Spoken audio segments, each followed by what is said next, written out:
ফার্সি ও সাহিত্য বিভাগের সম্মানিত সহযোগী অধ্যাপক ডক্টর মোহাম্মদ আহসানুল হাদী।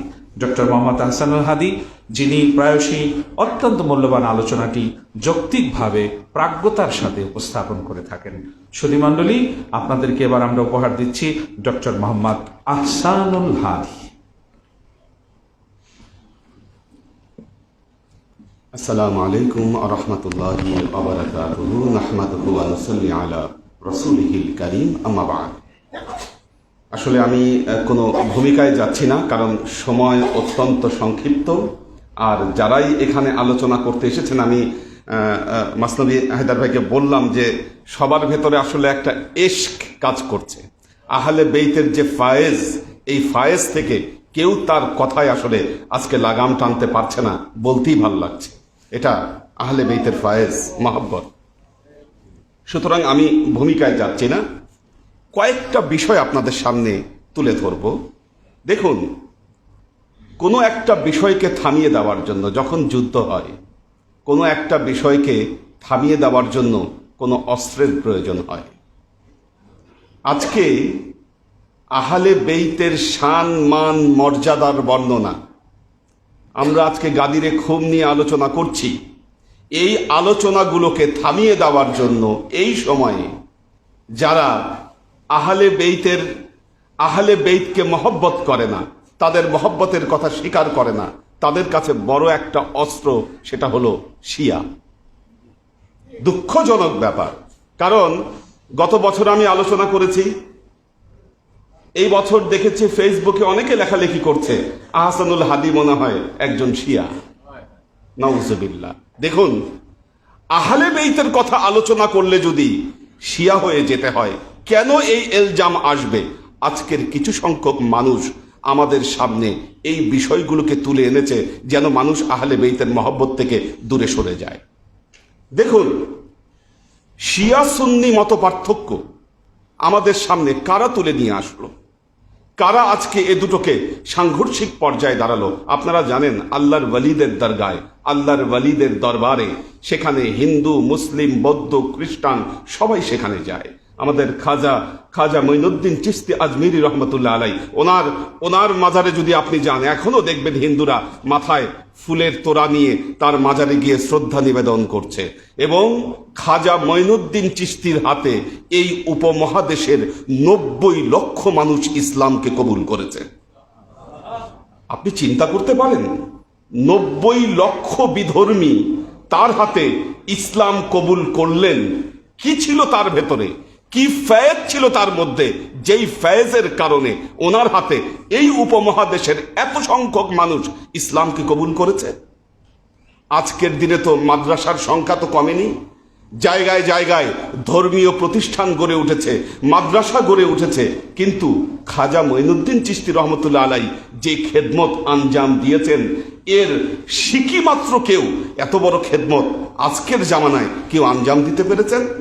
পারেননি। তার কারণ হলো, আল্লাহর ওয়ালি যারা ছিলেন, খাজা মঈনুদ্দিন চিশতি রহমতুল্লাহ আলাই বলেন, গাউসে পাক রহমতুল্লাহ আলাই বলেন, তারা প্রত্যেকেই স্বীকার করেছেন আমরা আহলে বেইতের গোলাম। তারা আহলে বেইতের ফয়েজ বরকত নিয়ে সারা পৃথিবীতে ইসলামের আলোকে ছড়িয়ে দিয়েছেন।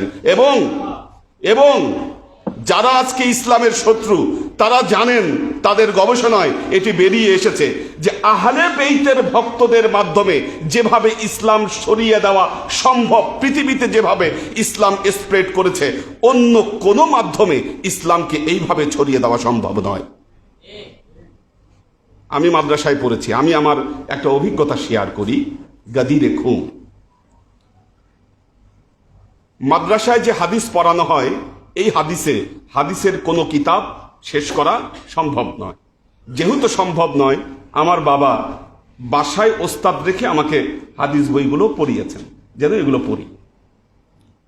আমি আমার জীবনের অভিজ্ঞতা স্বীকার করছি। কেন আমি যখন স্টুডেন্ট ছিলাম, গাদিরে খুমকে আমি জানতে পারলাম না। গাদিরে খুমকে আমি জেনেছি যখন আমি মাস্টার্সে পড়ি, তখন।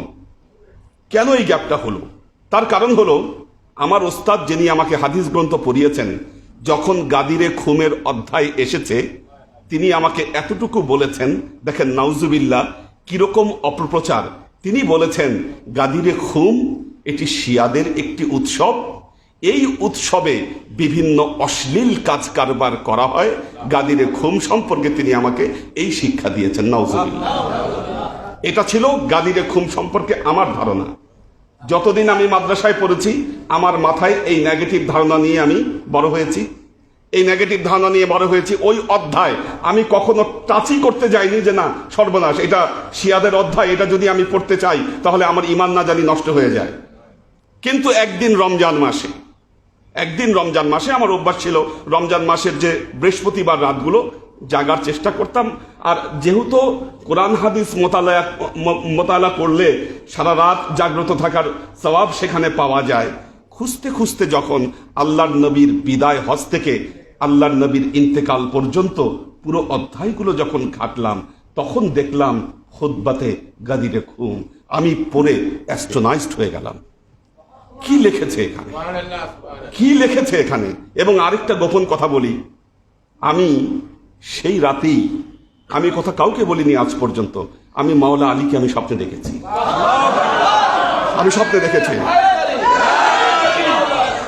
এবং তখন আমার মধ্যে একটা আগ্রহ জন্মালো যে না, এখানে সত্য মিথ্যার বড় এক পার্থক্য আছে।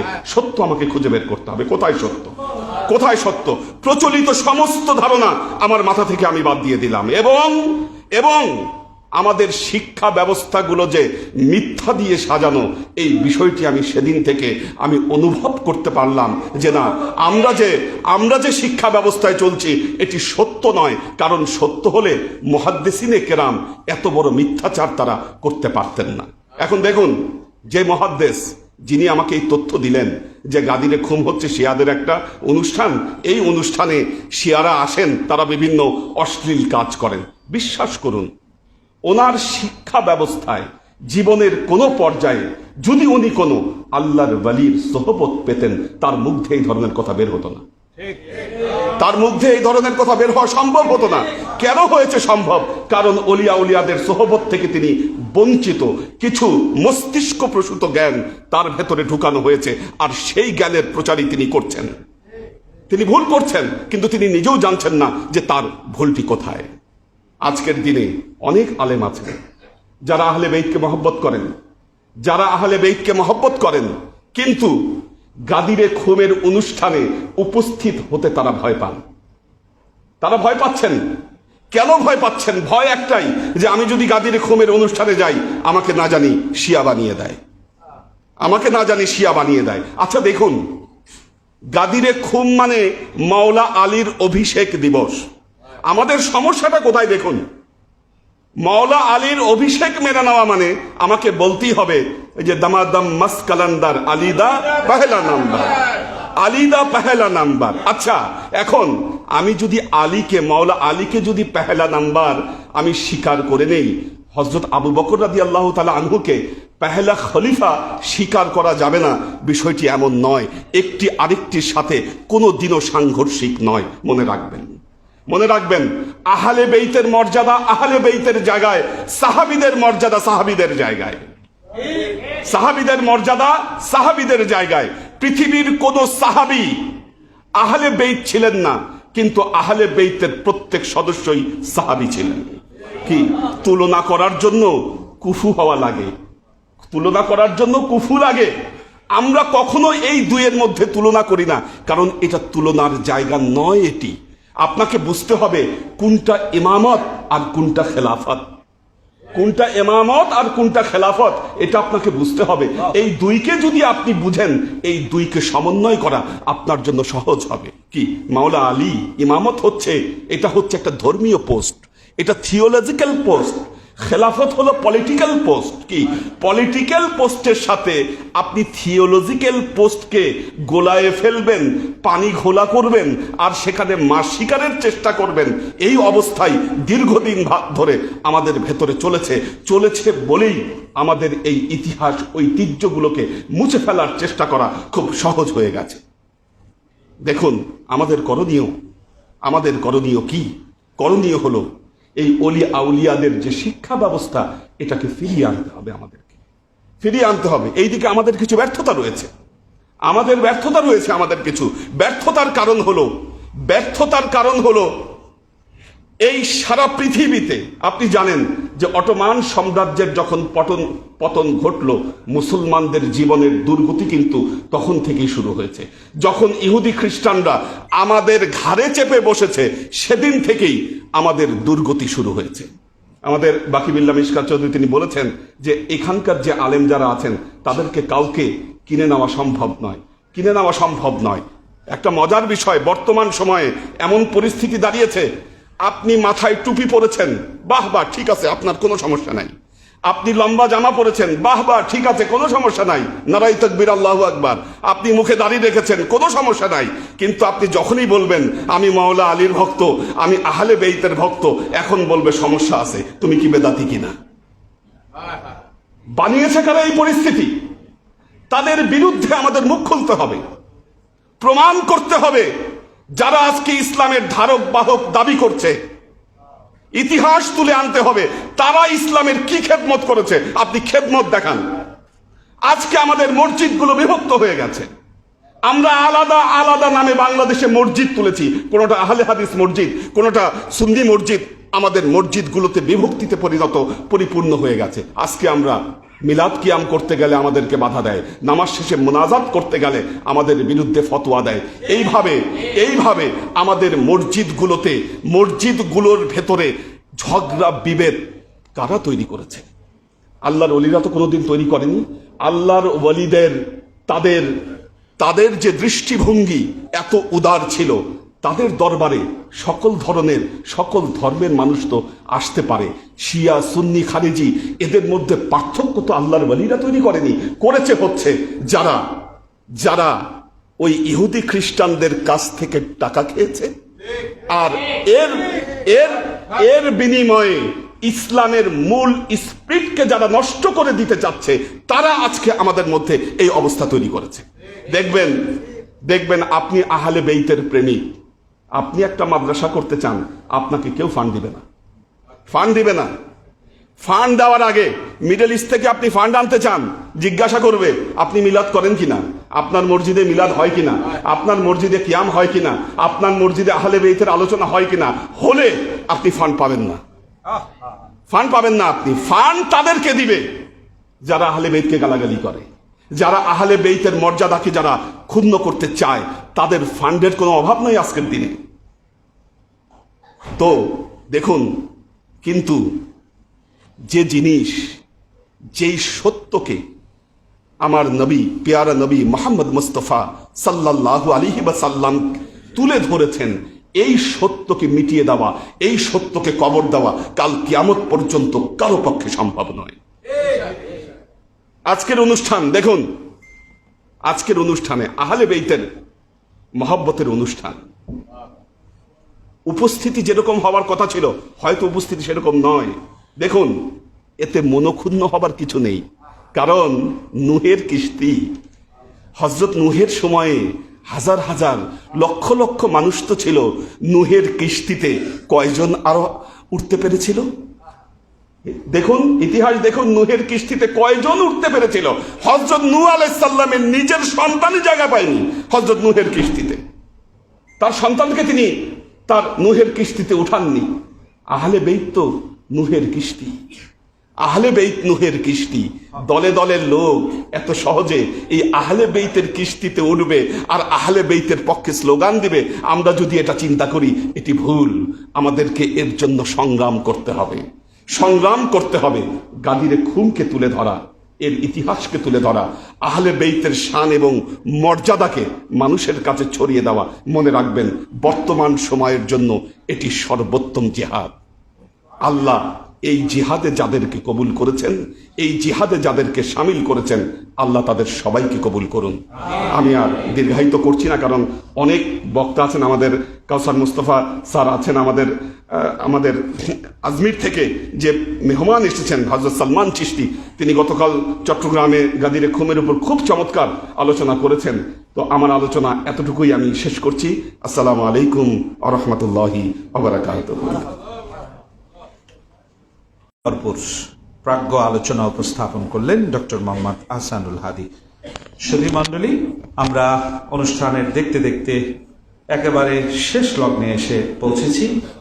আমাদের হাতে আর দুইজন আলোচক আছেন, এরপর ইনশাল্লাহ সভাপতির আলোচনার দিকে ইনশাল্লাহ আমরা অগ্রসর হব। এই পর্যায়ে আপনাদের সামনে মূল্যবান আলোচনা উপস্থাপন করবেন টঙ্গী থেকে আগত, আলহামদুলিল্লাহ আপনারা তার পরিচয় ইতিমধ্যে পেয়ে গেছেন, যিনি হায়দারিয়া দরবার শরীফ ডাক্তার সৈয়দ আবু দাউদ মসনদি হায়দার সাজ্জানাদুসিন এবং মুস্তাজিম হায়দারিয়া দরবার শরীফ টঙ্গী।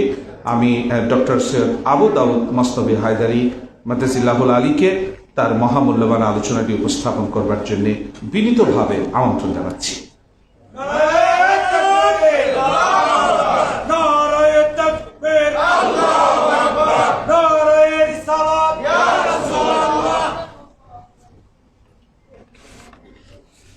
अल्हम्दुलिल्लाह इन्नल हम्दलिल्लाहि रब्बिल आलमीन व आक़िबतुल लिल मुत्तक़ीन वस्सलातु वस्सलामु अला मुहम्मदि रसूलिहिल करीम व अला आलिहि व सहबिहि व अहलि बैतिहि व औलियाए अजमाइन अम्मा बाद फ़अऊज़ु बिल्लाहि मिनश शैतानिर रजीम बिस्मिल्लाहिर रहमानिर रहीम लिकुल्लि जअलना मिनकुम शिरअतन व मिनहाजा सदक़ल्लाहुल मौलानाल अज़ीम व सदाक़ रसूलुन नबीयुल करीमुल अमीन। बिरादरान इस्लाम, आशिकान मुस्तफ़ा, आशिकान अहले बैत सल्लल्लाहु अलैहि वसल्लम, আজকে পবিত্র গাদির খুম উদযাপন উপলক্ষে গাদির খুম উদযাপন কমিটি পরিষদ কর্তৃক আয়োজিত আজকের এই চমৎকার অনুষ্ঠানে আমাকে দাওয়াত করেছেন শাহজাহান আলী খান এবং সাথে ছিলেন বোরহানে মোস্তফা আবুল ওলাই সহ আমাদের আজকের সভাপতি শেখ মুস্তাক আহমেদ পাঞ্জাতুনি সাহেব। ওনার সাথে গত বছর আমার কথা হয়েছিল। সময় কম, আমি আলোচনা করব না, শুধু প্রেক্ষাপট। বিষয়টা হচ্ছে, ওনাকে আমি বললেও গত বছর ওনার সাথে আমার সাথে সংযোগ করিয়ে দিয়েছিলেন মাওলানা আসাদ, আমার মসজিদের ইমাম সাহেব ছিল, উনি যোগাযোগ করিয়ে দিয়েছিলেন। তা আমি কোনো কারণবশত আসতে পারিনি।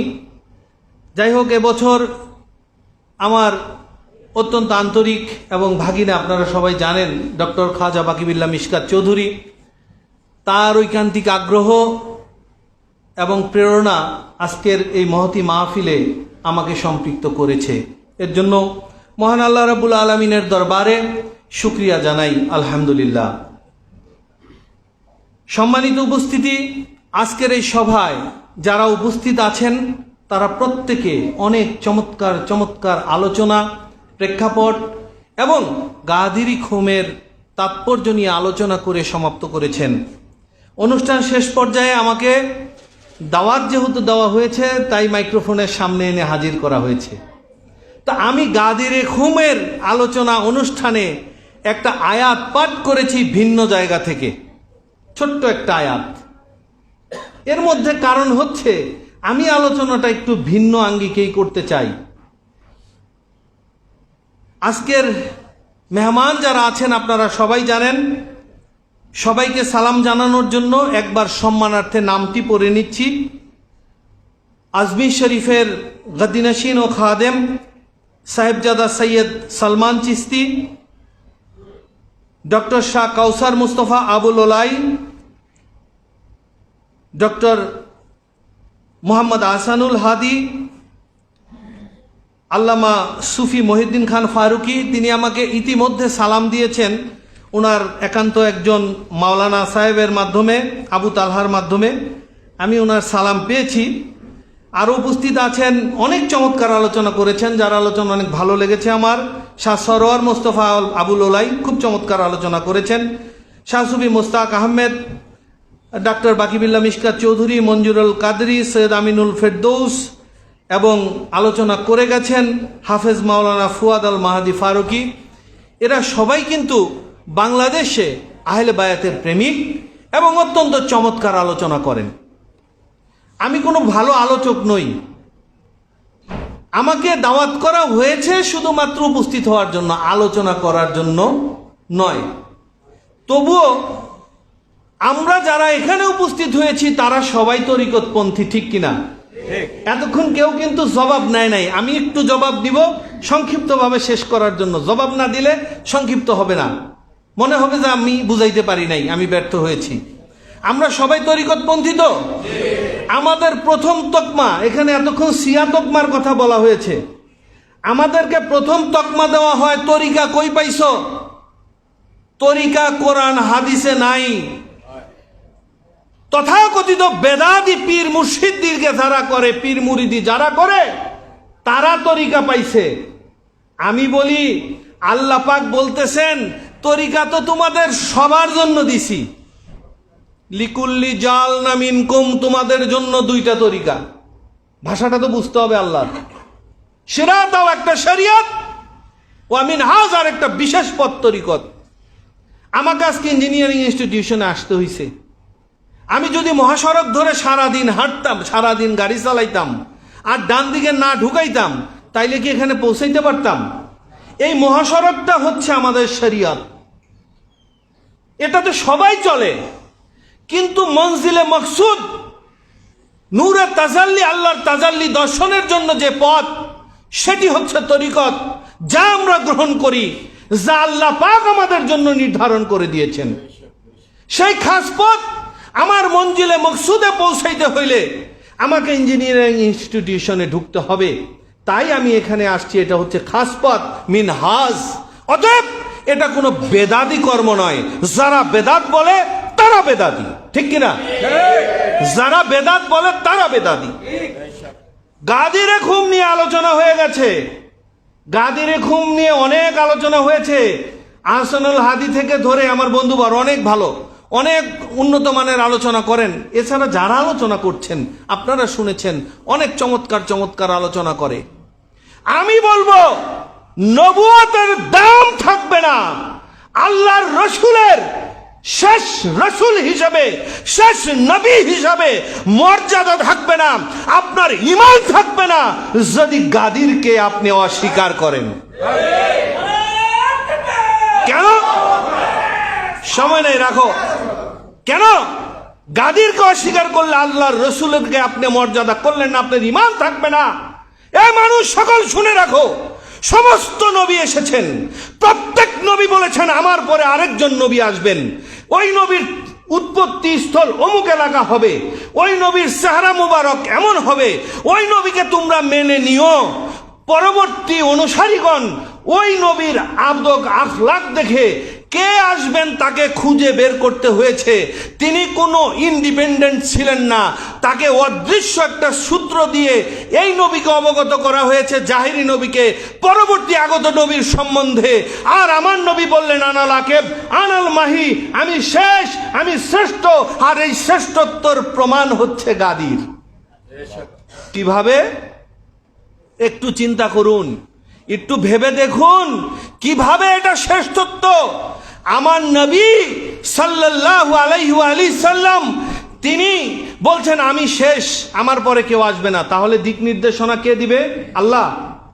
আল্লাহ বলতেছেন ও নবী আপনি দেন। কে দিবে? আমার পরে তোমরা মান কুনতু মাওলাহু, আরবিতে এই হু মানে ছিলাম, ঠিক কিনা? আলেমদের সামনে আমি ভুল বললাম, সঠিক। আমি তিনি জীবিত দাঁড়ায় আছেন। মান কুনতু মাওলাহু ফাহাজা আলিউন মাওলা, এই ডিক্লারেশনের সাথে সাথে রসুল হইলেন পাস্ট টেন্স, আলী হইলেন রানিং মাওলা। কি হইলেন? আর এর মাধ্যমে নবী নিজের প্রতিনিধি দিয়ে পরবর্তী কিয়ামত তক চালানোর জন্য এই নবুয়তের দায়িত্ব অর্পণ করে দিলেন। উনি কি শ্রেষ্ঠ এই দ্বারা হইলেন না, না অন্য কিছু দ্বারা হইলেন? শ্রেষ্ঠ হইলেন কিনা? অন্য নবী দিলেন অদৃশ্য মাওলা, আর আমার নবী সাল্লাল্লাহু আলাইহি ওয়া আলিহি ওয়াসাল্লাম তিনি দিলেন দৃশ্যমান মাওলা। আর এই দৃশ্যমান মাওলা তিনি, যার সম্বন্ধে এতক্ষণ যা যা আলোচনা করা হয়েছে, এটা আর ভিন্নভাবে আলোচনা করার কিছু নাই। তাহলে নবীর শ্রেষ্ঠত্ব আর এই গাদির শুধু 18ই জিলহজে চালু হয় নাই। এই গাদির শুরু করার জন্য নবী পাক সাল্লাল্লাহু আলাইহি সাল্লাম প্রথম থেকে বলে আসতেছেন, ও আল্লাহ, দোয়া করতেছেন সাহাবীদের জন্য, আবু বকরকে আপনি জান্নাত দেন। কেন? সে আমারে মেয়ে দিছে, আমার সাথে হিজরত করছে, জান্নাতের কল্যাণ দেন। ওমরকে দেন, সে ইসলামের পথে খরচ করছে, যুদ্ধ করছে, এই করছে, সেই করছে। ওসমানকে আপনি জান্নাত দেন। কেন? সে এত লজ্জাবান, এত দানশীল, এত কিছু, যে সে আমার জন্য এইটা এইটা করছে।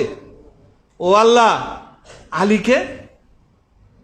আর জান্নাতের কথা না, আলীকে তা করেন যার পিছনে পিছনে সত্য চলবে। আলীর যে শত্রুতা করবে আপনি তার শত্রুতা করেন। আলীর বিরুদ্ধে বললে যদি শিয়া হয়, আমি 1 নম্বর শিয়া। আলীর পক্ষ করলে শিয়া হইলে আমি 1 নম্বর শিয়া। আলীর নাম বললে যদি শিয়া হয়, ইমাম হাসানের নাম বললে যদি শিয়া হয়, মা ফাতেমাতুজ জাহরার নাম বললে যদি শিয়া হয়, ইমাম হোসাইনের নাম বললে যদি শিয়া হয়, তাহলে আমিও শিয়া। হয়তো অসুবিধা কি? এটা তো একটা নাম। আমরা যদি ভাত খাই আর ময়লা পায়খানা করি, ঠিক না? যদি পায়খানা খাইতাম আর ময়লা ভাত করতাম, তাইলে এখন ভাতটাই খারাপ হইতো। চুলটা হিন্দিতে এক ভাষা আর আমার দেশে আরেক ভাষা, উপরে আর নিচে চলে যায়, যায় না? যায় কি না? তাহলে শিয়াটা শুনতে এত খারাপ লাগবে কেন? শিয়া মানে অনুসারী, অবশ্যই আমি অনুসারী, আমি আহলে বাইতের অনুসারী। আমার অসুবিধা কি? তকমার হিসাব বাদ দেন না, ইমানের হিসাবে থাকেন। এখন একটা এমন সময় এসেছে, আমরা সবাই আহলে বায়াতের শান মান ইজ্জত নিয়ে যারা বলি, তারাও কিন্তু সত্যের কাছে বন্দী হয়ে যায়, সত্যের ধারে যাইতে পারি না। সত্য একত্ববাদের মালা নিয়ে দাঁড়িয়ে আছে, আর আমরা আমাদের আমিত্ব, কাম, ক্রোধ, মোহ, নিজের বরত্ব, নিজের বাহাদুরি তোকাব্বরি, আমার সিট ঠিক থাকবে কিনা, ওই অবস্থানকে ঠিক রেখে আমি তরিকা করতে পারি কিনা, আমি আহলে বায়াতকে ভালোবাসতে পারি কিনা, আমি ধর্ম করতে পারি কিনা, এই জায়গাতে চলে গেছি বিধায় এই সমস্ত জিনিসের বিরাট এক প্রতিবন্ধকতা আমাদেরকে একত্ববাদের মালায় জড়িত হইতে দিচ্ছে না। এখন যদি আমরা মুখে না উড়িয়ে শুধু মাহফিলে সীমাবদ্ধ না থেকে নিজের অন্তরকে প্রস্ফুটিত করে আল্লাহর প্রেমে, আল্লাহর রসুলের প্রেমে, এই আহলে বায়াতের প্রেমে নিজেকে উৎসর্গ করতে পারি, নিশ্চয়ই নিশ্চয়ই আমাদের এই অবস্থান হবে সুদৃঢ়, আমাদের এই অবস্থান হবে আল্লাহর কাছে সব থেকে বড়। আমরা দুনিয়ার জন্য নয়, আল্লাহর সন্তুষ্টির জন্য আহলে বায়াতকে ভালোবাসবো। দুনিয়ার মানুষের তকমা, দুনিয়ার মানুষের বাহাদুরি, দুনিয়ার মানুষের মারহাবা এবং দুনিয়ার মানুষের সৌন্দর্যের জন্য আমরা তরিকা বা আমরা আল্লাহর রসুলের পথে চলি না, আল্লাহর রসুলকে পছন্দ করি না। আমরা পছন্দ করি আল্লাহর রসুল আহলে বায়াতকে ভালোবেসে মহব্বত করে, সেই মহব্বতের পথে চলতে গিয়েই আমরা বলি এই তরিকাতের কথা। আর যে তরিকা আমরা করতেছি, তরিকার যত পথ, যত মত, যত দিক, যতভাবে আমরা বিভক্ত হচ্ছি, তরিকা যেহেতু এখান থেকে শুরু হয়নি, সেহেতু রসুলে পাক যেহেতু বলে গেছেন, মান কুনতু মাওলাহু ফাহাযা আলিউন মাওলা, নির্ধারণ করেছেন মাওলার আলীকে এবং আহলে বায়াতকে অনুসরণ করতে বলেছেন, অতএব তরিকাটাও হচ্ছে হায়দারি তরিকা। এখান থেকেই সমস্ত কাদেরিয়া, চিশতিয়া, নকশবন্দিয়া, মুজাদ্দিদিয়া সমস্ত তরিকার উদ্ভব হয়েছে। হায়দারি আছে তো কাদেরিয়া আছে, হায়দারি আসছে চিশতিয়া আছে, হায়দারি আছে তো নকশবন্দি আছে, হায়দারি আছে তো সব আছে। পৃথিবীর সমস্ত হাজার হাজার তরিকা, সমস্ত তরিকা আছে, হায়দারি আছে তো সব আছে, হায়দারি নাই কিছু নাই। অতএব আমরা নারে তাকবীরের সাথে, নারে রিসালাত, নারে রিসালাতের সাথে নারে হায়দারি বলার সাথে সাথে যে তরিকা আমরা করি, তরিকায় হায়দারির জিন্দাবাদও আমাদের দেওয়া উচিত, কারণ এই তরিকা আল্লাহ মনোনীত। কাদেরিয়া তরিকা আব্দুল কাদের জিলানী বলেন না আমার নামে তরিকা করো, কিন্তু তরিকা হয়ে গেছে, আমরা মেনশন করতে যাই। আর আল্লাহ নির্ধারণ করছে, ও রসুল আপনি বলেন, এই আলীকে দিয়ে বলেন, আমি রেলমের শহর, আলী হচ্ছে প্রবেশদ্বার, এই প্রবেশদ্বারের ঘটনা বলো। আর প্রবেশদ্বার কিভাবে? বিমানবন্দরে যেমন ভাবে দেখি বিমানে প্রবেশদ্বারে শহরে ঢোকার জন্য দরজা আগায়া যায়, এমন ভাবে আলী আগায় আসছে। আলী আগায় আসার কারণে আমরা দরজা পাইছি রসুলের মধ্যে প্রবেশের জন্য। এখন একবার তাকবীর দিয়ে আমার আলোচনা আজকের মতো শেষ। আমি হয়তো দীর্ঘ করে ফেলেছি, সবার কাছে ক্ষমা চেয়ে দিচ্ছি। আমি আলোচনা আর বাড়াবো না। নারায়ে তাকবীর। নারায়ে তাকবীর, নারায়ে রিসালাত, নারায়ে রিসালাত, নারায়ে হায়দারি, নারায়ে হায়দারি, তরিকায়ে হায়দারি, তরিকায়ে হায়দারি। কারণ এটাই জারি থাকবে। এটা কি থাকবে? জারি থাকবে। আসসালামু আলাইকুম ওয়া রাহমাতুল্লাহি ওয়া বারাকাতুহু। মাশাআল্লাহ, মাশাআল্লাহ, মারহাবা।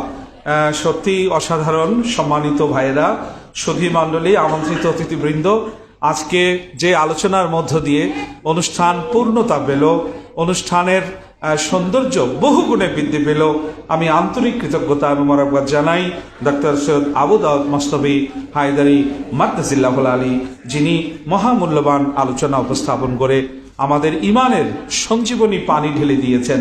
সে হাউজে কাউসারের সুধা আমরা সেই সুঘ্রাণ পাচ্ছি এই আহলে বায়াতের এই আলোচনার মধ্য দিয়ে।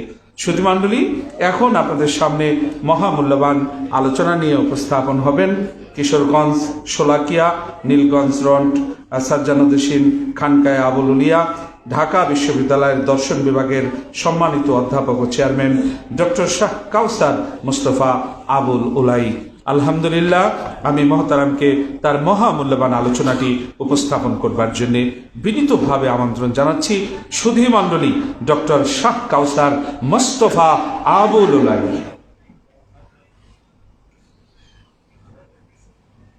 আসসালামু আলাইকুম ওয়া রাহমাতুল্লাহি ওয়া বারাকাতুহু। আলহামদুলিল্লাহি রাব্বিল আলামিন, আসসালাতু ওয়াসসালামু আলা আশরাফিল আমবিয়াই ওয়াল মুরসালিন ওয়া আলা আলিত তাইয়্যিবিন আত-তাহিরিন ওয়া আসহাবিহি ওয়া আউলিয়া উম্মতি আজমাইন ওয়া বারিক ওয়াসাল্লিম। আজকের এই মহতি মহান গাদির দিবস উপলক্ষে আয়োজিত অনুষ্ঠানের সম্মানিত সভাপতি শেখ মুশতাক আহমদ স্যার, আজকের সম্মানিত মেহমান যিনি আজমির শরীফ থেকে আসছেন সাহেবজাদা সৈয়দ সালমান চিশতি মাদ্দাজিল্লুল আলী, এবং অন্যান্য মঞ্চে উপবিষ্ট উলামায়ে কেরাম, মাশায়েখ উজ্জাম, বিভিন্ন খানকার প্রতিনিধিবৃন্দ, সুধীমণ্ডলী, মা ও বোনেরা, এই মহান দিনটিকে স্মরণ করতে আপনারা একত্রিত হয়েছেন এবং আমাকে একটু দুটো কথা বলার সুযোগ দিয়েছেন। আমাদের জন্য আপনাদের কাছে শুকরিয়া আদায় করছি। এখন আর বক্তৃতা দেওয়ার সময় আমার হাতে নেই। দ্বিতীয়ত, এত চমৎকার আলোচনা হয়েছে আজকে 3 ঘন্টা, আমি প্রথম থেকেই এসেছি, সুতরাং 3.5 ঘন্টা আলোচনা শুনেছি এবং গাদির দিবস, মওলায়ে কায়নাতের শান, এরপর যত আলোচনা চতুর্দিক থেকে হয়েছে, চমৎকার আলোচনা। সবাই দিলের একদম অন্তরের অন্তঃস্থল থেকে মহব্বতের সাথে আলোচনা করেছেন। প্রত্যেকেই এক্সপ্রেশন, এটা আমার খুবই ভালো লাগছে দেখে। যেভাবে গাদি দিবসে অনেক আলোচনা আমি অংশগ্রহণ করেছি, অনেক ক্ষেত্রে ইরান কালচারাল সেন্টারে অনেক অনুষ্ঠান, বহু আগে আমি প্রিজাইড করতাম, অনেক গিয়েছি। যাই হোক, মুশতাক সাহেবের অনুষ্ঠানে যিনি অ্যারেঞ্জ করেছেন আজকের এখানে আমার প্রথম, তো আমি অনেক অনুষ্ঠান, অনেক আলোচনায় আমি 15-20 বছর বহু আগে থেকে, এখন তো বয়স হয়ে যাচ্ছে, এখন ইয়াং ম্যান নুরুল ইসলাম সাহেবের ছেলেকে দেখলাম, আমার ভালো লাগলো। এর ফারুকী সাহেব আহলে বায়তের আশিক ছিলেন, আমার বন্ধুই বলা যায়। আমি যখন গেলাম লাস্ট দিল্লিতে, ওনাকে স্মরণ করছি যে 2009 হজ কনফারেন্সে একই হোটেলে ছিলাম, এক্সপ্রেশন। তো আহলে বায়তের যেখানে বলতেন যে স্যার আপনারা তো স্কলারলি, আমি সোজা কথা বলি, এই অত্যন্ত আশিক ছিলেন। যেখানে উপস্থাপন আল্লাহ তাআলা তাকে আবার শাহাদাতের দরজায় দিয়েছেন। তো আল্লাহ তাআলা তার শানকে বুলন্দ করুন। এবং আমরা যে কথাগুলি এসছে, এখন সময়টা আসছে যে বিভক্তি, আমাদের ইসলাম, সুফিয়ে কেরাম চেয়েছেন মানুষের মধ্যে ঐক্যের প্রয়াস, যে হুজুর গরিব নওয়াজের দরবারে সমস্ত লোকেরাই যায় বিভিন্ন ধর্মে। আজকের যে সময়টা এখন মুসলমানরা বিভক্ত, মানব জাতি বিভক্ত, নানা স্বার্থে বিভক্ত, তো সেখানে কিভাবে মওলায়ে কায়নাত চেয়েছেন ঐক্যের প্রয়াস, যে কারণে সে ঐক্য রক্ষা করতে গিয়ে তিনি কিন্তু কষ্ট করেছেন, মুসিবতের সম্মুখীন হয়েছেন, এবং সেটার ক্ষেত্রে অনেক ক্ষেত্রে যে সম্মানটা তার পাওয়া, আমি খুব শব্দচয়নে সাবধানতাই শব্দচয়ন করছি, যে যে সম্মান বা যে মর্যাদা যেটা তার প্রাপ্য ছিল জাগতিকভাবে সেটা পান নাই, হয়তো সেটা পান নাই বলে বড় পায়ে পেয়েছেন। যখন আমরা ছোট, জাগতিক কেউ একটা আক্ষরিক সম্মান যখন দেওয়া হয় সেটা সেই কালিক থাকে, আর যদি সেই ধৈর্য থাকে, শাহাদাতকে কত বড় মর্যাদা দিয়েছে। তো এটা হলো বিষয়ের ব্যাপার, যেহেতু আপনার তরিকতের লোক, আমরা এই বিষয়টা উপলব্ধি করতে পারি এবং বুঝি। তো যাই হোক, আমি সবকিছুর দৃষ্টি একটা কথা বলবো, আমাদের চিশতিয়া তরিকার বুজুর্গানের দিনের কথা মনে হচ্ছে। হযরত বান্দা নওয়াজ, ওনার একটা কওল আছে যে খেলাফতে কুবরা এবং খেলাফতে সুগরা। তো খেলাফতে কুবরা, সুগরা আগে বলেনি, ছোট খেলাফত। আমি কাউকে ছোট করছি না, আবার আমার ইন্টারপ্রিটেশন, আমার কথায় আবার মুশকিল হয়ে যায়, যে বুঝতে হবে জিনিসটা, কেননা এর ইন্টারপ্রিটেশনের অনেকগুলো বিষয় থাকে। আমি পরিষ্কার করেই বলছি যে বুজুর্গদের কথা, এটা শুধু আমার কথা না, আমি এক্সপ্লেন করবো, এইটুকুই বলি, আমি শেষ করে দেব। সেটা হলো সুগরা, যেটা সেটা হলো যে কালিক, যেটা স্থান খালে টাইম বিং। যেমন এখন খোলাফায়ে রাশিদিনের যে খেলাফত, এর মধ্যে মওলানা কায়নাত তো আছেন, টাইম বিং 30 ইয়ার্স, অর্থাৎ ইমাম হাসান আলাইহিস সালামেরও 6 মাস। এই এই এই খেলাফতকে বলা হচ্ছে, আমাদের মাশায়েখরা বলেছেন যে খেলাফতের সুগরা। এর কারণ হলো যেটা এই খেলাফত ওই সময় যিনি যখন খেলাফতের দায়িত্ব থাকছেন সেখানে শেষ হয়ে যাচ্ছে, তারপরে পরবর্তী প্রশাসন এসে আরেকজন আসছেন, হয়তো আবু বকরের সময় শেষ হয়ে হয়তো উমরের প্রশাসন শুরু হলো, তার হয়তো উমরের খেলাফত, তারপর হয়তো উসমানের খেলাফত, মওলানা হযরত আলীর খেলাফত, ওই সময়ের যেটা আছে ওই পিরিয়ডে হয়তো ইমাম হাসান আলাইহিস সালামের 6 মাস, তারপর তো উমাইয়ারা চলে আসলো, যার খেলাফত থাকলো না। যাই হোক, এখন কুবরা কোন খেলাফত? খেলাফতে কুবরা যেটা মওলানা কায়নাত, সেটাকে বলা হচ্ছে মওলানা কায়নাতের খেলাফত, যেটা আধ্যাত্মিক জগতের খেলাফত, যেটাই বেলায়েত যে বললেন, যেটা গাদিরের খেলাফত, যেটা দিনকে আজ পর্যন্ত সমুন্নত রেখেছে। খেলাফতে তো চলে গেল, খেলাফায়ে রাশিদিনের পরে তো চলে গেল, উমাইয়াদের হাতে রাজতন্ত্র চলে আসলো, জুলুম চলে আসলো, কিন্তু খেলাফতের যে কুবরা, সেইটাই কিন্তু বুজুর্গানের দিন, এই হয়তো আলী, যারা আধ্যাত্মিক অনুসারী সুফিয়ে কেরাম, দিনকে কিন্তু তারাই সমুন্নত রেখেছেন। কত ক্রাইসিস গিয়েছে, রাজা বাদশাহ গিয়েছে, অত্যাচার গিয়েছে, জুলুম গিয়েছে, কি না হয়েছে, সমস্ত কিছু তারাও খলিফা দাবি করতো, কিন্তু তাদের খেলাফত, কিন্তু কোন খেলাফত রইল? ওই খেলাফত যে আধ্যাত্মিক জগতের বেলায়েতের যে জিনিস রয়ে গেল, সেইটা সম্রাট মওলানা কায়নাত, তার খেলাফত চালু রয়েছে। সেইখানে হলো কথা, খেলাফতে কুবরা চালু আছে, মওলানা কায়নাতের বেলায়েত সেটা কিন্তু চালু আছে, এবং সেই ক্ষেত্রেই সেই জিনিসটা এখনো চালু আছে। যে সমস্ত সিলসিলা, যেটা হায়দারি সাহেব বললেন, যে সমস্ত সিলসিলার ওই বরকত, ওই ফায়েজ চলছে, সেটা বুজুর্গানের দিন, এটা আজকে ঈদে গাদির আজকে করা না, সেইটা চালু আছে, এবং সমস্ত বুজুর্গানের দিন সেটা সেই উপলব্ধি তাদের ছিল, এবং থেকেই তারা কিন্তু এটাকে সংরক্ষণ করে গিয়েছেন। আজকে যে দিন এই পর্যন্ত সংরক্ষিত হয়েছে, সেই খেলাফতে কুবরারই ফসল, সেটা সংরক্ষিত রয়েছে। তারা চুপি চাপি খানকায়, বিভিন্নভাবে গুহায় তারা সেই জিনিস, সেই স্পিরিটকে সমুন্নত রেখে দিনকে রেখেছেন, এবং সেটা তাদের স্বীকারোক্তি আছে, সে বক্তব্যে আছে। এবং আমি আরেক এই এক্সপ্লেনেশনটা দিয়ে আমি বলতে চাচ্ছি, হুজুর গরিব নওয়াজকে, সুলতানুল হিন্দ গরিব নওয়াজ, তার সম্পর্কে লর্ড কার্জন বলেছিলেন অবিশ্বাসী, the man who is ruling India from the grave. গরিব নওয়াজ সম্পর্কে বললেন যে এই ব্যক্তি যে ইন্ডিয়াকে, উপমহাদেশকে, লর্ড কার্জন যে গ্রেভ থেকে, কবর থেকে শাসন করছে। সেটা গরিব নওয়াজকে একজন জিজ্ঞেস করেছিল যে কবর থেকে ভারতকে শাসন করছেন, তার তো শাসনে যেখানে আসে কিভাবে যাচ্ছে লোক, জাতি ধর্ম নির্বিশেষে গরিব নওয়াজের দরবারে বারের, তাকে একবার জিজ্ঞেস করা হয়েছিল, একজন জিজ্ঞেস করলো যে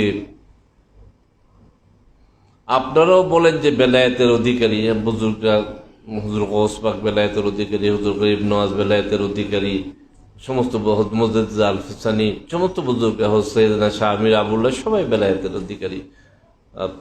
সেখানে আপনারাও বলেন বেলায়েতের মালিক, আবার হযরত আলীও মালিক, সেটা কিভাবে? হুজুর গরিব নওয়াজের জবাবটা আমার এইটাই, আমি বলেই শেষ করে দেব যে সেটাই চলছে, যে হুজুর গরিব নওয়াজ বলেছিলেন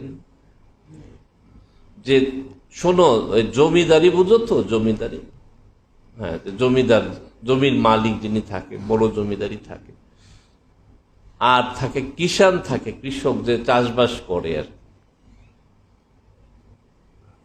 জমিদারি হযরত আলীরই, বেলায়েত হযরত আলীর, আমরা চাষবাস করি সমস্ত ওলিয়া। সুতরাং এই দিয়েই, এই কথা দিয়ে, আমার কথা না, গরিব নওয়াজের কথা, তাই সেটা দিয়েই সমস্ত কিছু এই আলোচনার বক্তব্য, সেটা চলতে থাকবে। সময়ে সময়ে একটু হইতে পারে, আপনারা করছেন, সেটা চলতে থাকবে, কিন্তু নিবৃত্তে নীরবে ওই বেলায়েত কাজ করেছে বলে আজকের দিন দুনিয়াতে রয়েছে। এসব সেটার মধ্যে যে খানকা বিপ্লব এনেছেন গরিব নওয়াজ, নীরবে বিপ্লব, অস্ত্র দিয়ে না, 90 লক্ষ লোক মুসলমান হয়েছে, বা ইসলাম প্রচারিত, সুতরাং সেই বেলায়েত চলমানই ছিল এবং ভবিষ্যতেও থাকবে ইনশাল্লাহ। আমরা সেইভাবেই কাজ করি, এবং হযরত আলীকে বক্তৃতা দেওয়া, হযরত আলীকে ভালোবাসা বড় কঠিন জিনিস। না খেয়ে থেকেছেন, না খেয়ে থেকেছেন। আহলে বাইতকে ভালোবাসা, ইমাম হাসান হোসেন আলাইহিস সালাম, হাসনাইন আলাইহিস সালাম, খাতুনের জান্নাত, না খেয়ে থেকেছেন কত। সুতরাং এই আহলে বাইতকে দূরে রাখা হয় এই কারণ একটাই, যে রাজা বাদশাদের জন্য ভোগ বিলাস থেকে তারা দূরে থেকেছেন। সুতরাং এই ভালোবাসা, আহলে বাইতকে ভালোবাসার বড় কঠিন জিনিস। তো সেখানের মধ্যে কিন্তু ত্যাগ লাগে, স্যাক্রিফাইস লাগে, তো এখানের মধ্যে অনেক না খেয়ে থাকা লাগে। তো সুতরাং এই না খেয়ে থাকার দর্শন, সেটা আহলে বাইতের কাছ থেকে শিখতে হয়। তো যে কারণে হযরত আলীকে ভালোবাসা কেমন অবস্থায় ছিল তার মধ্যে দিয়ে, এই জীবনে যে সম্পদ, জীবনে জাকাতের পরিমাণ সম্পদ কখনো জমে নাই। হযরত আলীর জীবনে জাকাত দেওয়ার মতো সম্পত্তি জমে নাই। এখন তো ঘরে ঘরে সবাই কে না জাকাত দেয়, কিন্তু হযরত আলীর কখনো জাকাত পরিমাণ সম্পদ জমে নাই, এর আগেই দিয়ে দিয়েছেন। এবং মওলানা কায়নাত অহংকার, এইভাবে একটু অহংকার তো না, যে তিনি এটাকে একটু খুশি আনন্দে বলতেন যে আমি এই জন্য আনন্দিত, গর্বিত যে আমার কখনো জাকাত পরিমাণ সম্পদ জমে নাই। কথাটা হলো যে আমার কখনো জাকাত দেওয়ার মতো সম্পদ জমে নাই, সেই জন্য আমি আনন্দিত। আমাদের ওই স্পিরিটে নিতে হবে, ওইগুলো, ওই স্পিরিট আমরা হয়তো ওইভাবে না হলে ওই চিন্তা, ওই ভাবনা ওইভাবে। হযরত আলীর কাছে কখনো লা কেউ শুনে নাই, হাত পাচ্ছে কখনো না করেন নাই। সেগুলো, সেই শিক্ষা তো রয়েই গিয়েছে, সেইগুলি সুফিয়ে কেরাম সমুন্নত রেখেছেন। আমরা সেইভাবেই চলবো। ভ্রাতৃত্বের বন্ধন, ঐক্যের এখন খুব দরকার। বিভক্তি হলে কি হবে, যে বিভক্তি হলে এমনি তো সমস্ত মানব জাতির ঐক্য দরকার, মুসলমানদের মধ্যে যদি বিভক্তি হয়ে যায়, তো সেটাই কায়দা আছে। সুফিয়ে কেরাম যে তরিকায় কাজ করেছেন, আমরা সেই তরিকায় কাজ করে যাব, সেখানে কাজ হবে। আসসালামু আলাইকুম। আলহামদুলিল্লাহ, আলহামদুলিল্লাহ রাব্বিল আলামিন, কামা ইয়ানবাগি লিজালালি ওয়াজহিকা ওয়া আযীমি সুলতানিক। আল্লাহ, সকল প্রশংসা আপনার। আপনি দয়া করে আমাদেরকে এই মহামূল্যবান আলোচনাগুলো শুনবার ব্যবস্থা করে দিয়েছেন। সুধীমণ্ডলী, আজকের অনুষ্ঠানের প্রধান অতিথি, please welcome hour chief guest. আজকের অনুষ্ঠানের সম্মানিত প্রধান অতিথি সজ্জানুদ্দিন হোসেন খাদেম খাজা গরিবে নওয়াজ রহমতুল্লাহ আজমির শরীফ, সে ভারত থেকে তিনি আমাদের মাঝে এসেছেন। Sahibzada Syed Salman Chishti, Sahibzada Syed Salman Chishti, please welcome. আমরা আপনাকে স্বাগত জানাই আপনার মহামূল্যবান আলোচনাটি উপস্থাপন করবার জন্য। সুধী দর্শক শ্রোতা, সাহেবজাদা সৈয়দ সালমান চিশতি এখন তিনি তার মহামূল্যবান আলোচনা উপস্থাপন করবেন। তারপর ইনশাল্লাহ আজকের অনুষ্ঠানের সম্মানিত সভাপতি তিনি তার দিক নির্দেশনামূলক দুইটি কথা বলে আখেরি মোনাজাত পরিচালনা করবেন। সুধীমণ্ডলী, সাহেবজাদা সৈয়দ সালমান চিশতি।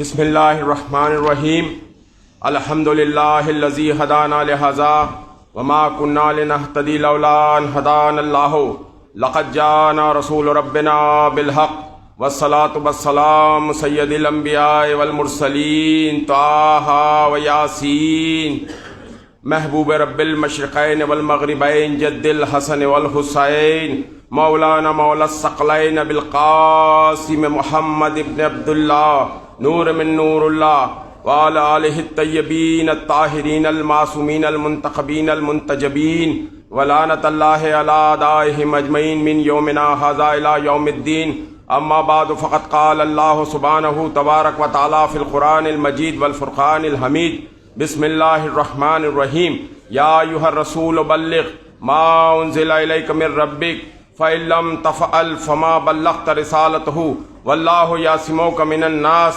सदक़ल्लाहुल अलीयुल अज़ीम।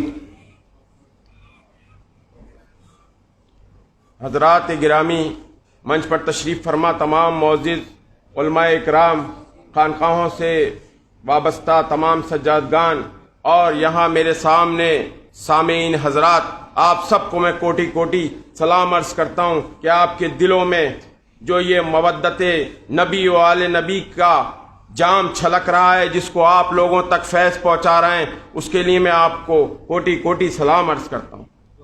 मौला आपको शाद रखे, ताबाइंदा रखे, आबाद रखे, किसी तरह का गम न दे।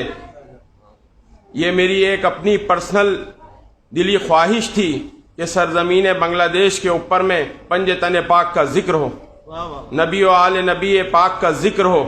ये मेरी अंदरूनी एक खुशी थी। 98 में मेरा पहला इस सरजमीन पर सफ़र रहा बांग्लादेश में। बहुत कम आपका वक्त लूँगा क्योंकि वक्त के दामन में गुंजाइश भी नहीं है। तो उस वक्त मैं एक मुख्तसर बात आपको बताना चाहता हूँ, क्योंकि हमने जब आँख खोली ना, जिस माहौल में आँख खोली, तो हम जब ख्वाजा पाक के आस्थाने में जाते हैं ना, तो आस्थाने में चार तरफ मसेरी पर एक अस्माए मुबारक हमें नजर आते हैं। वो कौन से अस्मा हैं? बेदम यही तो 5 हैं मकसूद कायनात, बेदम यही तो 5 हैं मकसूद कायनात, खैरुन निसा हुसैन व हसन मुस्तफ़ा अली। आँख खोलें तो हमें नबी पाक के नाम पाक की ज़ियारत होती है, मौला के अस्माए मुबारक की ज़ियारत होती है। जब मेरा पहला और दूसरा सफ़र रहा तो मैंने यहाँ पर अक्सर व बेशतर जैसोर से बेनापोल से आना होता था। माहौल देखा तो मुझे इस तरह का कहीं पर भी, या दरगाहों में या मज़ारात पे, जहाँ भी मेरा उधर के ज़ियारतों में वो रहा, खुलना पर या जैसोर में, नौपाड़ा में ख़ास करके जाना होता था, तो इस तरह की चीज़ मुझे वाकफियत नज़र नहीं आई।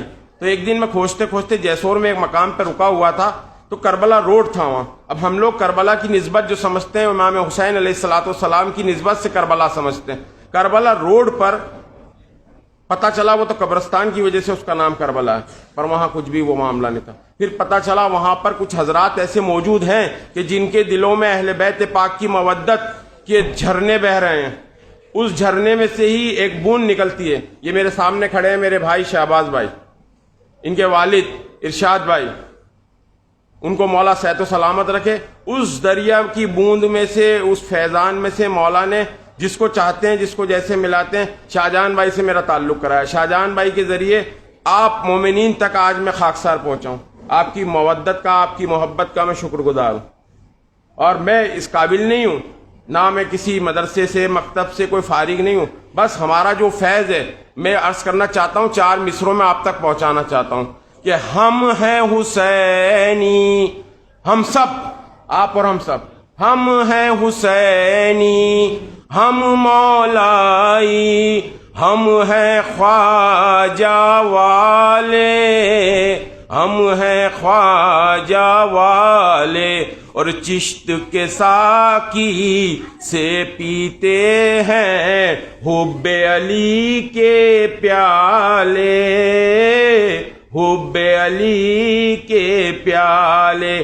اور میں ذرہ ناچیز ہوں خواجہ کی گلی کا, میں ذرہ ناچیز ہوں خواجہ کی گلی کا, امت رسول کی ہوں میں, بندہ ہوں علی کا. حیدریم کلندرم مستم بندے مرتضیٰ علی ہستم, یہ کلندر کا نعرہ ہے. پیشوائے تمام رندانم کے سگے کوئے شیر یزدانم. تو ہم کلندری بھی ہیں, ہم حیدری بھی ہیں, ہم حسینی بھی ہیں, ہم چشتی بھی ہیں, قادری بھی ہیں, نقشبندی بھی ہیں, سہروردی ہیں, سب کچھ ہیں اگر ہم پنجے تنی ہیں تو. کہنے کو تو سب کہتے ہیں اپنے کو مسلمان, کہنے کو تو سب کہتے ہیں اپنے کو مسلمان, جنت میں وہی جائے گا جو پنجے تنی ہے. کیوں کہ جنت کسی کے باپ کی جاگیر نہیں ہے, جنت سید شباب اہل الجنہ حسنین کریمین کی جاگیر ہے, جنت سیدۃ النساء العالمین کی جاگیر ہے, جنت رسول کائنات کی جاگیر ہے. اور جنت کا سرٹیفکیٹ جنت, آج میں آپ کے دیش میں آیا ہوں, آپ کے ملک میں آیا ہوں, تو آپ کی ایمبیسی نے میرے پاسپورٹ پر اپنی مہر ثبت کی ہے, اس کے بعد مجھے یہاں انٹری ملی ہے. تو پنجے تنے پاک کی محبت جب قلب پر لگی ہوگی, پاسپورٹ پہ لگی ہوگی, تبھی جنت میں داخلہ ہوگا. نماز سے, روزے سے, حج سے, زکوٰۃ سے اگر کوئی چاہے میں انٹری لے لوں تو اس کو انٹری نہیں ملے گی جنت میں. طاہر الولادہ ہونا پڑے گا, کیونکہ سرکار نے فرمایا یا علی یحبک الی طاہر الولادہ و یا علی بغضک الی خبیث الولادہ. جس کی امی جان نیک ہوں گی, ابا جان ایک ہوں گے, اس کی نسل جو ہوگی وہ اہل بیت اور نبی و آل نبی کی عاشق ہوگی. آپ سب خوش نصیب ہیں اور ہم سب خوش نصیب ہیں. کائنات میں جہاں جہاں آج تعداد ہمیں بڑی کم نظر آ رہی ہے, ابھی کوئی پولیٹیکل جلسہ ہو تو جمع غفیر مجمع نظر آئے گا, مگر نبی و آل نبی کا جو مجمع ہے وہ ہمیشہ کثیر رہا ہے, کیونکہ اللہ سب کو توفیق نہیں دیتا. وما توفیق الا باللہ. تو میں ذرہ ناچیز ہوں خواجہ کی گلی کا, امت ہوں میں رسول کی, بندہ ہوں علی کا. اے گردش دورہ میرا رستہ نہ روک تو, سایہ ہے میرے سر پہ حسین ابن علی کا, سایہ ہے ہم سب کے سر پہ حسین ابن علی کا. اور ہمارے لیے تو صدقہ حسنین بہت ہے, اللہ نہ رکھے ہمیں محتاج کسی کا. اور 4 مصرے اور عرض کروں گا, بس اختتام پر اپنی بات لانا ہے بہت کم وقت میں, کہ یہ دنیا ہو یا محشر راج مولا کا ہے, راج مولا کا ہے. یہ دنیا ہو یا محشر راج مولا کا ہے, راج مولا کا ہے. اور یہ کائنات رب نے بنائی ہے بالیقین, یہ کائنات رب نے بنائی ہے بالیقین. جو کچھ ہے کائنات میں سب پنجتن کا ہے, سب کچھ پنجتن کا ہے. سب سے بلند مرتبہ شاہ زمن کا ہے, حیدر کا سیدہ کا حسین و حسن کا ہے. اب ہے وہ مصرع, یہ کائنات رب نے بنائی ہے بالیقین، جو کچھ ہے کائنات میں سب پنج تن کا ہے. تو پنج تن کا فیضان ہے. اب میرا تعلق جس بارگاہ سے ہے، میں اپنی بات کو بہت اختتام پہ لا رہا ہوں. میں نے جس آیت کو سرنامہ بیان بنانے کی سعادت حاصل کی، یا ایھا الرسول بلغ ما انزل الیک من ربک، میں اس کے پورے پس منظر میں نہیں جاؤں گا. مجھ سے قبل علماء اکرام نے اس کی تشریح بھی کر دی ہے، اس کی وضاحت بھی کر دی ہے. اور میرے محترم علماء اکرام نے یہ بھی بتایا کہ کن کن علماء کو اہل سنت کی کیٹیگری میں آج مانا جا رہا ہے اور کن کو نہیں مانا جا رہا ہے. اب جن کا سوال یہ ہے کہ غدیر خم آج شروع ہوئی ہے یا آج شروع نہیں ہوئی ہے، دور رسالت صلی اللہ علیہ وآلہ وسلم سے اس کی ابتدا ہوئی، اور ہم کو جہاں جہاں بھی جس بارگاہ سے آپ کو جہاں سے بھی فیض پہنچا بزرگان دین سے، وہاں یہ منعقد ہوتی چلی آئی. پتہ چلا یہ در منصور کی جو ہے جلد نمبر 2، جس میں اس آیت کا شان نزول لکھا ہے، وہاں پر بتایا ہے کہ امام ابن ابی حاتم نے ابن مردویہ سے، ابن عساکر نے حضرت ابو سعید خدری صحابی رسول صلی اللہ علیہ وآلہ وسلم سے نقل کیے کہ جب یہ آیت نازل ہوئی یا ایھا الرسول بلغ، تو سرکار نے حضرت علی شیر خدا کے متعلق غدیر خم کے روز یہ اعلان فرمایا، من کنت مولا فہذا علی مولا. امام ابن مردویہ نے ابن مسعود، حضرت عبداللہ ابن مسعود صحابی رسول سے فرمایا کہ رسول اللہ صلی اللہ علیہ وسلم کے زمانے میں صحابہ یہ فرما رہے ہیں، ہم آیت کو یوں پڑھتے تھے، یا ایھا الرسول بلغ ما انزل الیک من ربک ان علی مولا المومنین، علی مومنین کا مولا ہے. رسول پہنچا دیجئے وہ پیغام کہ علی مومنین کا مولا ہے. علی ہر ایک کا مولا نہیں ہے، علی ہر ایک کا مولا نہیں ہے، کیونکہ سرکار نے جو خطاب کیا پہلے، ابھی وہ اس کے پس منظر میں سب بیان ہو چکا ہے کہ الستو اولیٰ بالمؤمنین من انفسہم، کہ مجھے تمہاری جانوں پر، مال پر، تمہاری نفس سے زیادہ اختیارات حکومت حاصل ہے. بطور مالک کے، کائنات کا مالک ہے رب العالمین، اور اس نے مختار کائنات بنایا محمد المصطفیٰ صلی اللہ علیہ وآلہ وسلم کو. تو سرکار ختم مرتبت خاتم النبیین نے پہلے اپنی حکومت الہیہ کا جو عطا ہوئی ہے بارگاہ رب الالہی سے، اس کا اختیار لیا صحابہ اکرام سے. سب نے کہا قالوا بلا. اور آیت کا جو پس منظر ہے کہ یا ایھا الرسول بلغ ما انزل الیک من ربک فإن لم تفعل فما بلغت رسالتہ، اے نبی آپ نے اگر یہ حکم نہ پہنچایا تو رسالت کا کوئی کام ہی انجام نہ دیا. بڑی معذرت کے ساتھ عرض کروں گا، بڑے بڑے ذاکرین حضرات یہاں پہ توہین رسالت معاف کا ایک پہلو پیش کر دیتے ہیں. ارے اگر علی کی ولایت نہیں ہے تو رسول کی رسالت نہیں ہے، علی کی ولایت نہیں تو رسول کی رسالت نہیں. ارے بے شک یہ بات ہے، پر یہ رب کائنات اپنے محبوب سے اس طرح کیوں مخاطب ہے؟ تھوڑا سا وقت چاہوں گا آپ سے، تھوڑا سا وقت.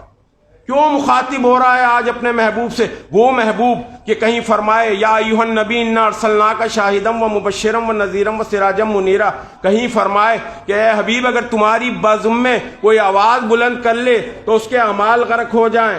اے حبیب تمہارا مرتبہ یہ، تم طٰہٰ، یاسین، مزمل، مدثر، آج فرما رہا ہے رسول اگر تم نے آئے گا کہ جس کا خون بھی ہو تو رسول جیسا، لحمک لمی دمک دمی نفسک نفسی، نفس بھی ہو تو رسول جیسا، جس کی روحوں کا روحی، قلبوں کا قلبی، جو از روح قرآن نفس رسول بھی ہے. اور شب ہجرت جس نے اپنا نفس بیچا اللہ کی مرضی کے لیے اور اس کی رضا خرید لی، وہ نفس الہی بھی ہے، نفس رسول بھی ہے، از روح قرآن، مولا کائنات کی ذات. تو وہی اس منصب پہ آئے گا اور اس مسند اور منصب پہ آئے گا، کیونکہ نبی ہے معصوم اور نبی کی مسند پہ معصوم ہی آئے گا. اس لیے شاہ نصیر الدین گولڑوی فرماتے ہیں کہ جب بھی اٹھے گا نبی کی جانشینی کا سوال، پاکستان میں جو گولڑا شریف کی خانقاہ ہے، چشتیہ، گولڑویہ، قادریہ، وہ فرما رہا ہے جب بھی اٹھے گا نبی کی جانشینی کا سوال، فیصلہ ہوگا شب ہجرت کا بستر دیکھ کر. وہ ردیف اور قافیے کے لیے بستر آ گیا، لیکن شان رسالت مآب صلی اللہ علیہ وآلہ وسلم کے لیے بستر نہیں ہے، وہ مسند. آج جب موجودہ دور میں سجاد گان جو ہے خانقاہوں کے، ان کی جو مسند ہوتی ہے ان پہ ان کا بیٹا، ان کا سجادہ بیٹھتا ہے، جس کو کہتے ہیں سجادہ نشین. اس سجادہ نشین کی گھوشنا جب ہوتی ہے تو وہ پیر صاحب محترم اپنی دستار، اپنا عبا، اپنی قبا اپنے مرید خاص کو پہنا کر دنیا کو دکھاتے ہیں، دیکھو اب میرے بعد یہ میرا گدی نشین ہے، یہ میرا سجادہ نشین ہے. تو اس بات کی میں نے کل چٹاگانگ میں بھی پریس کلب میں یہی بات رکھی تھی کہ ابتدا ہوتی نہیں، اور یہی بات حیدری صاحب کی بات کا بھی مفہوم تھا کہ کائنات میں اگر غدیر کا دن نہیں ہوتا تو کسی بھی خانقاہ میں گدی نشینی کا دن نہیں ہوتا. تو عید غدیر منانا، عید مان خوشی، غدیر کا دن منانا، اور غریب نواز کی بارگاہ سے میں آیا ہوں. خواجہ نے، لوگوں نے تو بڑا چیٹنگ کیا اس معاملے میں. جب دور رسالت سے آج تک تواریخ میں چیٹنگ ہو رہی ہے تو غریب نواز ہو یا بزرگان دین ہو، ان کے ملفوظات سے چیٹنگ کیوں نہیں کریں گے؟ انہوں نے ان کی ان باتوں کو چھپایا ہے جہاں پہ حق بیان نہیں ہے. خواجہ فرماتے، خواجہ نے غدیر نہیں منائی کیا؟ خواجہ نے صرف 4 مصرے کا اشاعت تو ہے، جب مجھ جیسا گناہگار، خطا کار، سیاہ کار، بدکار، جو کسی قابل نہیں ہے، جس کی زبان اس ذکر پاک کے قابل نہیں ہے، یہ ان کی عطائیں ہیں کہ ہم سے اپنا ذکر کروا رہے ہیں، ہماری کوئی اوقات نہیں ہے. تو جو نفس رسول کی، جو شہزادی بطول کی نسل حسنی الحسینی معین الدین کاظمی ہے، کیا انہوں نے صرف 4 مصرے زندگی میں امام حسین کے فرمائے؟ کیا مولا کی کوئی تعریف و ثنا؟ ابھی محترم پروفیسر صاحب نے کہا کہ آپ نے وہ زمینداری والی مثال دی، تو انہوں نے اور بھی کچھ فرمایا. تو خواجہ فرماتے ہیں غدیر کے تعلق سے، کیونکہ وہ سند ضروری ہے، بس میری بات اختتام پہ ہے، کہ دعوی خلافت بس سند می باید. خانقاہوں میں پہلے گدی نشینی گھوشت ہوگی تو سند ضروری ہے نا. تو خواجہ فرمانا ہے دعوی خلافت بس سند می باید، خلافت کے دعوے کے لیے سند ضروری ہے. من کن تو حدیث در مدد می آیت، اور اگر اس کے لیے اگر وہ لینی ہے تو من کن تو مولا فہذا علی مولا کی حدیث جو ہے اس کو دلیل بنانا پڑے گا. دعوی خلافت بسند می باید، من کن تو حدیث در مدد می آیت، این جائے نفاق و منکر و خائن نیست. یہ منکر کے، خائن کے اور نفاق کے بیٹھنے کی جگہ نہیں ہے. خلافت وہ مقام ہے کہ این منزل اسد است، اسد می باید، یہ شیر کا مقام ہے، اسد اللہ الغالب کا مقام ہے، اور اس کے لیے اسد اللہ الغالب ہی چاہیے. اور یہی بات حضرت شاہ نیاز بن نیاز نے فرمایا. بس اختتام پہ بات میری کہ جیسا بھی حضرت نے کہا کہ خانقاہی خلافت کبریٰ اور خلافت صغریٰ یہ حقیقت ہے، تو آپ کیا فرما رہے ہیں کہ زہ زو جلال بو تراب فخر انسان، علی کی ذات وہ جو ہے جو اللہ کا جلال ہے. زہ زو جلال بو تراب، مٹی کا باپ ہے. سرکار نے فرمایا علی تو ابو تراب. زہ زو جلال بو تراب فخر انسان، جس پہ انسانیت فخر کرے وہ ہے مولا کی ذات. علی مرتضیٰ مشکل کشائے شیر یزدان، اللہ کا شیر ہے مولا کائنات. اب آگے کہتے ہیں ولی حق. وہ ابھی محترم آپ نے فرمایا کہ فارسی آج اڑ گئی ہے. فارسی اور ادب دونوں تھا. پرانے نسخے میرے پاس میں ترمذی شریف کا 100 سال پرانا ایک نسخہ نکلا، اس کا جو ترجمہ کرنے والے ہیں وہ قادری چشتی خانقاہوں سے تعلق. آج ایسے ایسے کیسے کیسے لوگ آ کے جب بیٹھیں گے تو اپنی منطقیں لگا رہے ہوں، تو اس میں علیہ السلام بھی ہوتا تھا، اس میں ساری چیزیں سب کچھ لگائے جاتے تھے. تو یہ جو میں نے ابھی بات پڑھی کہ آپ کے سامنے ایک بار درود شریف پڑھ لیجئے کہ وہ کہہ رہے ہیں کہ ولی حق وسیع مصطفیٰ دریائے فیضان ہے. اللہ کے ولی بھی ہیں علی، وسیع رسول ولی حق وسیع مصطفیٰ دریائے فیضان ہے. فیض کا دریا ہے مولا کائنات کی ذات. اب آگے کی جو بات ہے، امام دو جہان قبلہ دین و ایمان ہے. شاہ نیاز بن نیاز کہہ رہے ہیں امام دو جہان، دونوں جہاں کے امام ہیں علی. خالی اس دنیا کے امام نہیں، 2 رکعت کے امام نہیں، مسجد کے امام نہیں، فقہ کے امام نہیں، منطق کے امام نہیں. امام دو جہان قبلہ دین و ایمان ہے. جس کے آگے دین اور ایمان سجدہ ریز ہو وہ قبلے کا نام ہے مولا کائنات. آخر مقطع میں اس کے پہلے کہتے ہیں اب مین غدیر سے تعلق جو پیمبر برسرے ممبر، پیمبر برسرے ممبر نشست و خوان مولا یش کہ تا مولائی یشرا باشد اندر خلق و برہان ہے. اس برہان کی جو حجت ہے اس میں جو ہے جانشین پیمبر اگر کوئی ہے تو وہ مولا کائنات ہے، کہ پیمبر نے خود برسرے ممبر مولا کی جانشینی کا، ولایت کا، وصیت کا اعلان فرمایا. اور جب ابھی خلیفہ اول مسلمین پر تذکرہ ہو رہا تھا تو سب نے بتایا کہ وہ خلافت صغریٰ ہے. بس اس کے تعلق سے شاہ نیاز بن نیاز کہتے ہیں کہ امیر المومنین صدیق اکبر، میں اس ٹائٹل میں نہیں جا رہا کہ نام مولا کا ہے وہ، انہوں نے اپنا ایک تاثر بتا کے فرق بتا دیا دونوں میں، کہ جیسے ابھی آپ نے بھی کہا تقابل ان کا ہوگا کہ جو برابر ہو. وہ کہتے ہیں امیر المومنین صدیق اکبر امام المسلمین، مسلمانوں. ابھی کیا کہا کہ امام دو جہاں مولا کی ذات، وہی شاہ نیاز میں کہہ رہا ہے امام المسلمین صدیق اکبر، مسلمانوں کے امام ہے صدیق اکبر. इजमाए सहाबा शुद्ध मुकर्रर नबीरा जानशीन सिद्दीक अकबर, सहाबा के इजमा ने मुकर्रर किया है नबी का जानशीन, नबी ने जानशीन मुकर्रर नहीं किया। नबी ने किसको किया कि पैगंबर बरसरे मिंबर नशिश तो खाने मौलाया। और लास्ट में बस मेरी बात इख्तिताम में जो मैं पहुंचाना चाहता हूं कि अभी खानका पे एक बात आई थी, ये जो कौकब दुर्री के नाम से किताब है, मैंने आपको बताया था कि फजाइल मुर्तज़वी साले कशफी तिरमिज़ी ने जो लिखा उसमें गरीब नवाज के ताल्लुक से एक बात है, यहाँ पर कादरिया के ताल्लुक से भी कि सरकार जुनैद बगदादी जो कादरिया सिलसिले में एक मोतबर एक मशाइख उज़दाम में ऊपर हैं, फरमाते हैं कि क़ुद्वतुत तहक़ीक़ीन जुनैद बगदादी के दसरूइस फरमाते हैं कि शरीयत तरीक़त मारिफत में औलिया का इमाम और पेशवा अली मुर्तज़ा हैं। अगर जनाब को उन लड़ाइयों से जो मुखालिफ दीन से हुई, कश्फुल महजूब में भी है कि अगर उन लड़ाइयों से जो मुखालिफ दीन से हुई, बगौर आप इसको गौर करें कि मौला की जो लड़ाइयां मुखालिफ दीन से हुई, बुजुर्गान दीन औलिया इकराम ये नहीं कह रहे हैं कि 2 लश्कर इस्लाम के लड़े, तवज्जो, मुखालिफ दीन से हुई। अगर मौला को फुर्सत मिलती तो बेशक आपसे इस कदर उलूम हक़ाइक़ मारूफ मनकूल होते कि लोगों के दिल इसकी ताब ना ला सकते। अब आखिरी बात, ज़िद्दतुल आरिफीन ख्वाजा मोइनुल हक व दीन गंजुल असरार में तालिबान हक की तलकीन और इरशाद के तरीक पर फरमाते हैं, आज ये बात कोई नहीं बता रहा गरीब नवाज की, कि कुर्बे इलाही जल्ले जलालहू का तालिब जब खुफियतन या जहरन जिक्र खुदा शुरू करे तो उसको लाजिम है कि सिद्क दिल से 10 दफ़ा तशकलमा तशऊद और 10 दफ़ा दरूद महमूद मकसद व मकसूद वाजिबुल वजूद पर और 10 दफ़ा सरवरे असफिया इमाम अली मुर्तज़ा का नाम नामी लेकर जिक्र मतलूब की तरफ मुतवज्जा हो। अब बेसिक बात यह, क्योंकि बादज अफजलिल अंबिया बित्तहकीक जो दुनिया कह रही है, ख्वाजा कह रहे हैं क्योंकि खातिमुल अंबिया के बाद सर हल्के औलिया वही बुजुर्गवार हैं। अगर सालिक के तरीक़त मुर्तज़वी की मुताबियत और पैरवी में दिलो जान से रब्ते हकीकी के साथ वाकई ताल्लुक ना रखता हो, अगरचे इल्म में अल्लामे रोजगार हो जाए और 1000 साल रियाजात और मुजाहिदात में सर्फ करे, बेशक को शुबा उसकी जान का मगज मारिफते लारैबी की खुशबू और उसके दिल की गमदीदा आंख शवाहिदे गैबी के मुशाहिदे से महरूम व मजबूर रहेगी। व आखिर दामना अनिल हम्दुलिल्लाहि रब्बिल आलमीन। माशाअल्लाह माशाअल्लाह, मरहबा मरहबा मरहबा मरहबा। नारे तकबीर, अल्लाहु अकबर, नारे रिसालत, या रसूलुल्लाह, नारे हैदरी।